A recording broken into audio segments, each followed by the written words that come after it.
It's Wednesday, time for our weekly trip to the new zoo. Neil Anderson joins us again live from Swamico with Dr. Gilbert, I think. Hi, Neil. Yes, hey, good morning, and we're with Dr. Gilbert and Jessica. We're over near the Waddle crane exhibit, and with Dr. Gilbert, and Jess is our Waddle crane, Harry Berdini. They call him Harry Berdini because he liked to escape. Oh. So, yeah, so he's got a pretty good name here. But Doc, what are we doing today with the Waddle crane? Well, it's time for Harry's annual checkup. Harry gets to have vaccinations today. Jessica had noticed that he banged up his wrist here on his wing, and so she wanted to make sure that I checked him out today, and it's pretty swollen and sore, but it's not infected. But we're going to put him on an antibiotic today and some painkillers to make sure that heals up okay.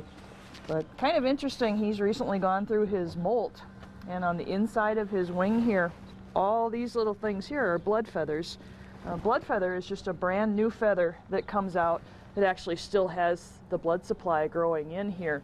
If that was to get broken, it would bleed incessantly until it was pulled.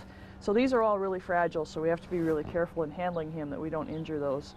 In about a week or so, those will all firm up and be like the regular feathers here, and they'll be nice and firm. And at that point, he's going to have a wing clip, or he's going to try to fly out of his exhibit, hence his name.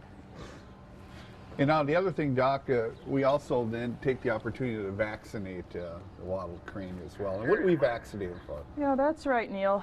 These guys are kind of susceptible to some of the mosquito-borne diseases, such as West Nile virus and the encephalitis viruses, Eastern and Western. So he's getting those vaccinations today.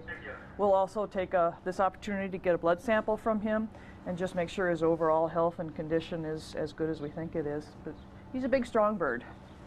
You know, when you think about it, they're about a 6-foot bird, and believe it or not, I mean, they really only weigh maybe 15 pounds. You know, that which is kind of amazing when you look at trumpeter swans that we were with earlier. You know, they can weigh up to 30 pounds. You know, they're the heaviest bird in North America, but for a bird this big, they actually are pretty light. But I can tell you this, though, and you can see Jess has got a good hold. They got a pretty good sized beak.